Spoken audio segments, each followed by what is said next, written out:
था कि ऐसा ही कुछ होने वाला है। उसे पता था कि कुछ ही देर में राजकुमार को इसी मोरी से वापस फेंका जाएगा। अतः उसने वहां भूसे और घास का ढेर लगा दिया था। तो जब राजकुमार उस घास के ढेर में आकर गिरा तो उसे किसी प्रकार की कोई चोट नहीं लगी। गंजा बोला, मैं तुमसे पहले ही कह रहा था, तुम मुझे जाने दो। खैर कोई बात नहीं, जो हुआ सो हुआ, मैं कोई और तरकीब सोचता हूँ। वो फिर से राजकुमार को राजकुमारी से मिलाने के लिए दूसरी योजना बनाता है। योजना अनुसार गंजा राजकुमार को अपने साथ ले पास ही स्थित एक गांव में जाता है। उस गांव के बढ़ई अपने काम के लिए बहुत प्रसिद्ध थे। गंजे ने उन बढ़इयों की कुशलता का फायदा उठाते हुए राजकुमारी द्वारा दिए गए कुछ हीरे मोती उन्हें देकर उनसे काट का एक विशालकाय शिवालय तैयार करवा लिया। उस अद्भुत शिवालय की खासियत ये थी कि उसके हिस्सों को अलग अलग करके कहीं भी ले जाकर शिवालय खड़ा किया जा सकता था। जब शिवालय तैयार हुआ तो रातों रात उसे फूलमदे के नगर में खड़ा कर दिया गया। गंजे की योजना अनुसार राजकुमार उस शिवालय का पुजारी बन जाता है और गंजा खुद पहरेदार बन जाता है। जैसे ही सुबह हुई, नगर के लोगों ने उस अद्भुत शिवालय को देखा तो उन्हें बड़ा आश्चर्य हुआ। पूरे नगर में ये घटना आग की तरह फैल गई कि नगर में रात के समय एक अद्भुत शिवालय आकाश से उतरा है। नगर भर के लोग शिवालय में शिव जी के दर्शन करने के लिए उमड़ पड़े।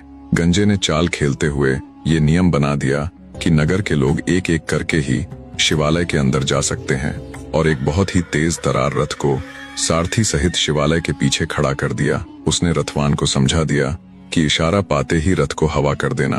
कुछ समय बाद जब राजकुमारी फूलमदे भी शिवालय में दर्शन करने के लिए आती है, तब गंजे ने दूर से राजकुमारी को आते देखा तो राजकुमार से बोला, कुछ समय के लिए मुझे पुजारी बनने दो तो मैं तुम्हारा काम बना दूंगा, अन्यथा असफलता ही हाथ लगेगी क्योंकि तुमसे कुछ नहीं हो सकेगा। लेकिन जड़ बुद्धि राजकुमार ने सोचा कि गंजा स्वयं फूलमदे को ले उड़ेगा, सो उसने गंजे की बात नहीं मानी।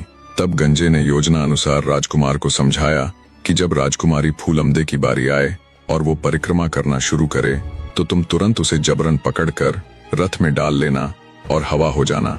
एक बार जब हम राजकुमारी को अपने साथ अपने नगर ले जाने में कामयाब हो गए तो फिर उसके साथ आपकी शादी में अन्य कोई बाधा नहीं आएगी। राजकुमार ने बड़े ही आत्मविश्वास से कहा, ठीक है, मैं इस बार असफल नहीं होऊंगा। जब राजकुमारी की बारी आई और पुजारी रूपी राजकुमार ने योजना के तहत उसे रथ में बिठाना चाहा, तभी एक तेज हवा का झोंका आया जिस कारण राजकुमार राजकुमारी को पकड़ने में चूक गया।